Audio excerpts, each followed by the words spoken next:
Bienvenue sur Africa 24 dans cette nouvelle édition du Non-Stop Info. Voici les titres de l'actualité. La fin de l'opération militaire française Barkhane au Mali se concrétise. Plusieurs bases avancées du nord du Mali seront bientôt fermées. Un repli militaire qui représente un véritable défi logistique. Réévaluation des priorités en Zambie. Le nouveau président Hakainde Hichilema, élu en août dernier, a annoncé lors de son premier discours devant le Parlement une révision du régime fiscal minier. Et le vice-président de la Banque mondiale pour l'Afrique de l'Ouest et centrale, Ousmane Diagana, est en visite au Cameroun. Un séjour fructueux qui a permis la signature de 4 conventions de financement. Mais tout d'abord, en Algérie, le Premier ministre Ayman Ben Abderrahmane, en poste depuis juin dernier, qui est aussi ministre des Finances, a présenté le 13 septembre le plan d'action du gouvernement devant les membres de l'Assemblée populaire nationale. Un plan d'action qui a notamment pour objectif de répondre aux nouveaux défis économiques auxquels le pays est confronté, avec notamment la baisse des cours du pétrole. Des changements concernant la magistrature ont été annoncés. En juin dernier, le président français Emmanuel Macron a annoncé que la France n'avait pas vocation à rester éternellement au Sahel. C'est ainsi qu'il a annoncé la fin progressive de l'opération Barkhane lancée en 2014, un repli qui constitue un véritable travail logistique, notamment au nord du Mali. Les explications de Philomène Tine. Repli militaire français au Mali. Dans le dispositif de quelques 5100 militaires que compte l'opération Barkhane dans les pays du G5 Sahel, c'est au Mali où l'armée française est la plus importante. La fermeture de 3 premières bases à Kidal, Tessalit et Tombouctou avait déjà été annoncée depuis quelques mois. À cet effet, le redéploiement d'une nouvelle équipe va sans doute nécessiter un énorme travail logistique, en particulier sur la base de Gao. En termes statistiques, c'est plus de 3000 militaires, 200 véhicules logistiques, 200 blindés, 4 drones, 6 avions de combat, une dizaine d'avions de transport et une vingtaine d'hélicoptères. Le nombre d'effectifs a augmenté. En 2019, nous étions passés de 4500 soldats à 5100. Aujourd'hui, l'armée française est contrariée par des enjeux d'ordre politique avec les élections présidentielles qui se donneront en 2022. Aujourd'hui, de plus en plus, le président Macron est critiqué en interne. Ce retrait de la force française au Mali est une suspension à titre conservatoire des opérations militaires conjointes avec les forces maliennes du fait de la situation dans le pays. Toutefois, les conséquences d'une telle décision peuvent encore plus dégrader la situation sécuritaire au Mali, notamment dans une ville comme Gao, zone transfrontalière entre le Burkina Faso et le Niger, préviennent des observateurs. Il est évident que la présence militaire internationale ne va pas durer au Sahel. Il va falloir que les forces nationales puissent alors prendre le relais. Si rien n'est fait, nous sommes arrivés à un schéma comme le modèle afghan aujourd'hui, où la communauté internationale risque d'abandonner toute la zone sahélienne. Donc aujourd'hui, le Mali doit pouvoir alors permettre à son armée nationale de se renforcer au plan opérationnel. Lancée en 2014, l'opération Barkhane, qui était très controversée, avait remplacé l'opération Serval au Sahel. Elle devrait maintenant être réorientée vers la Task Force européenne Takuba, une coalition de forces spéciales mise en place en juillet 2020 avec un effectif réduit à environ 3000 hommes, dont la portée laisse encore perplexe de nombreux analystes. Également, dans l'actualité, en Guinée, des concertations sur la transition à venir se sont ouvertes ce mardi 14 septembre à Conakry. Elles doivent se tenir jusqu'à vendredi. Pour la première journée de pourparlers, le nouvel homme fort du pays, Mamadi Doumbouya, a rencontré la classe politique malienne. À l'issue des discussions, aucune précision sur la durée ou l'architecture de la transition qui est censée ramener les civils à la tête du pays n'a été donnée. La junte militaire a plutôt profité de cette occasion pour faire une mise au point et pour fustiger les erreurs du passé. Des changements s'annoncent en Zambie. Le nouveau président Hakainde Hichilema, élu en août dernier, a annoncé les priorités de son gouvernement le 10 septembre. Dans son discours devant le Parlement, au menu des réformes à venir, la restructuration de l'économie à travers notamment la révision des politiques minières. Plus de détails avec Aïssatou Bari. Réduire le déficit budgétaire, restaurer la croissance économique et revoir les politiques minières, ce sont là quelques points auxquels les nouvelles autorités veulent s'attaquer au plus tôt. Le président Hakainde Hichilema l'a annoncé lors de sa première prise de parole devant l'Assemblée nationale. D'autres secteurs sont également concernés, notamment agricoles et énergétiques. La reconstruction de notre économie figure en tête de notre agenda. Nous avons en effet hérité d'une économie qui est dans une situation désespérée et nécessite des mesures audacieuses et décisives à prendre. Nous sommes déterminés à mettre un terme à l'accumulation d'une dette publique coûteuse. Le discours du président a été bien accueilli par les compagnies minières présentes dans le pays. La double imposition en vigueur dans le régime fiscal zambien était l'un des points qui a longtemps constitué des griefs des compagnies vis-à-vis du régime de l'ancien président Edgar Lungu.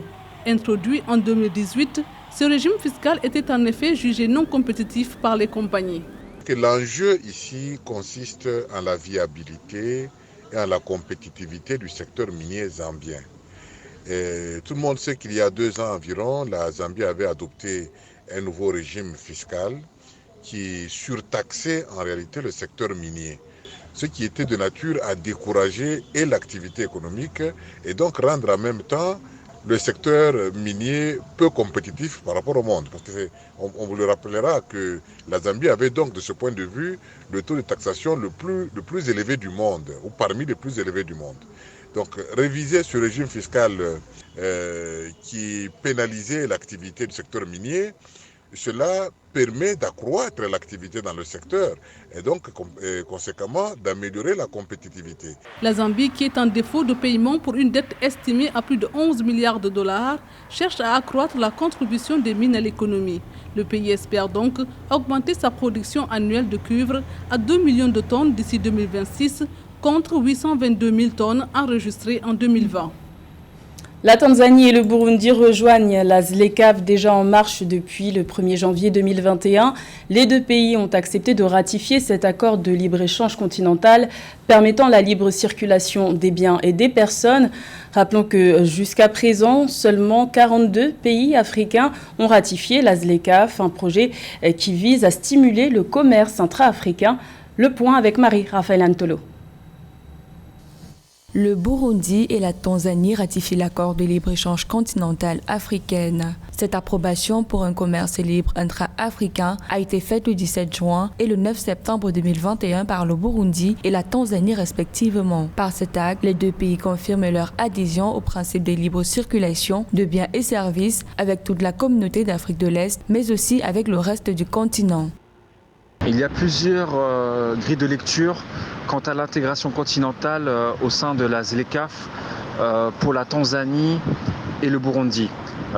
La situation des 2 pays est totalement différente. La Tanzanie est un pays très important dans l'Afrique subsaharienne puisqu'il s'agit du 6e pays le plus peuplé du continent. Et par ailleurs, c'est un pays qui génère beaucoup de croissance économique et qui a des velléités de davantage tendre vers une industrialisation de son économie.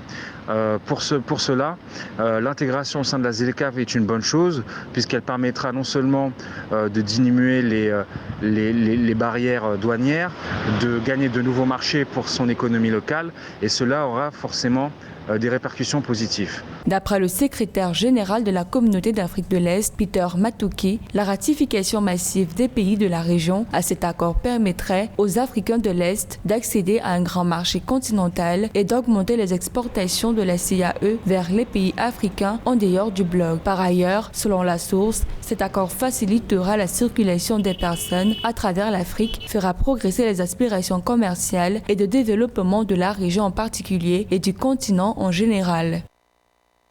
Pour la situation burundaise, c'est totalement différent.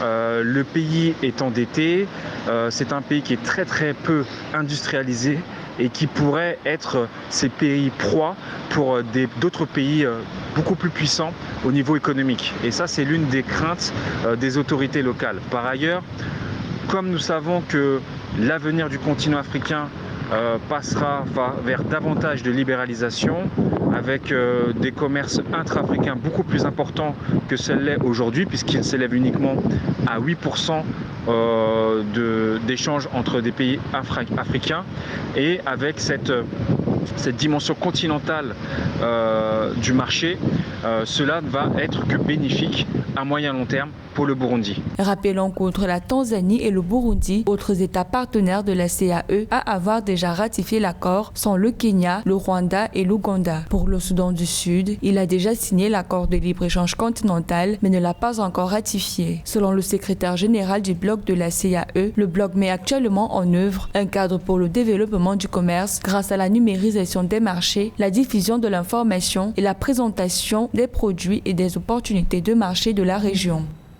Le vice-président de la Banque mondiale pour l'Afrique de l'Ouest et centrale, Ousmane Diagana, est en tournée en Afrique centrale. C'est dans ce contexte qu'il a effectué une visite de travail de 4 jours au Cameroun.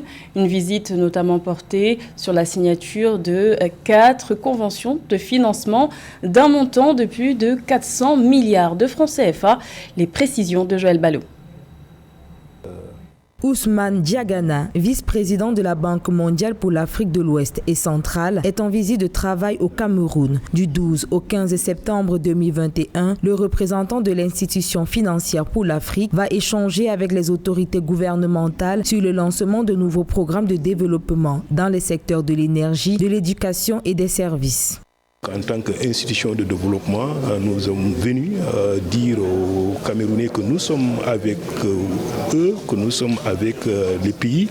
Nous avons bien sûr mobilisé déjà des financements importants depuis le début de cette pandémie et nous allons continuer à travailler avec le Cameroun. L'accroissement des actifs de la Banque mondiale au Cameroun passe par la signature de 4 conventions de financement d'un montant de 414,5 milliards de francs CFA. Une stratégie adossée sur 4 principaux piliers: le projet d'aménagement et de valorisation des investissements dans la vallée de la Benoué, le projet régional sur l'autonomisation des femmes et le dividende démographique volet Cameroun, le projet d'appui au développement de l'enseignement secondaire et des compétences pour la croissance et l'emploi et le projet d'interconnexion à Yaoundé des réseaux électriques du Cameroun et du Tchad.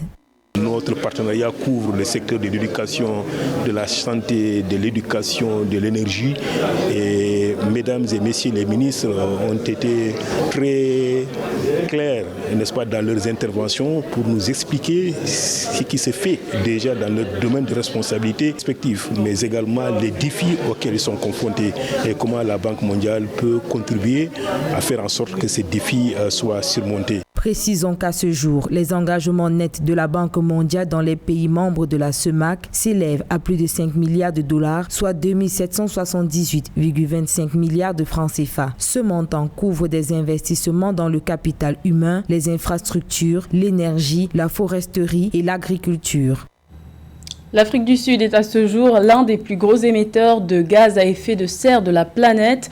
Pour inverser la tendance, l'Eskom, la compagnie d'électricité sud-africaine, a mis en place un nouveau programme destiné à promouvoir l'énergie verte, un approvisionnement en énergie renouvelable disponible 24 heures sur 24 pour les entreprises. Un sujet de Joël Ballot. Renewable Energy Tariff est un programme pilote visant à permettre aux entreprises partenaires de la compagnie publique sud-africaine de production et de distribution d'électricité Eskom de fonctionner grâce aux énergies renouvelables. Ce mécanisme permet à Eskom de proposer un approvisionnement en énergie renouvelable 24 heures sur 24 aux entreprises pour leurs installations et leur donne la possibilité de déménager leurs locaux sans avoir à déplacer les actifs d'énergie renouvelable. Le programme donne aux clients un mécanisme pour réaliser leurs engagements en matière d'énergie renouvelable en achetant cette énergie à Eskom, sans l'investissement initial en capital que représente le fait de devoir posséder un générateur d'énergie renouvelable ou de conclure des accords d'achat d'électricité à long terme. Établi sur 2 ans, ce programme donne la possibilité aux participants de choisir un pourcentage de leur consommation d'électricité actuelle qui soit vert. Le tarif pour l'énergie renouvelable peut également compléter l'électricité produite par un tiers ou l'électricité renouvelable produite sur place pour aider les clients à atteindre leur objectif d'énergie propre. Le géant d'électricité sud-africain Eskom a connu beaucoup de difficultés les années écoulées pour ce qui est de la gestion et de l'optimisation de la distribution de l'énergie. D'où la nécessité de créer des possibilités de livraison aux entreprises et aux ménages sur une base propre, l'électricité renouvelable, les énergies renouvelables, permettant aux entreprises d'avoir non seulement un service amélioré, mais aussi un service qui soit capable de se déplacer au rythme de l'agrandissement et de l'épanouissement des entreprises. Soulevant qu'en prélude à ce programme, Eskom a annoncé qu'elle devrait investir 7,3 milliards de dollars pour amorcer sa transition énergétique dans les 9 prochaines années. Des fonds qui seront consacrés à la construction des centrales solaires à concentration et photovoltaïques ainsi que des parcs éoliens. C'était le journal de la rédaction. Merci de l'avoir suivi. L'information continue sur Africa 24.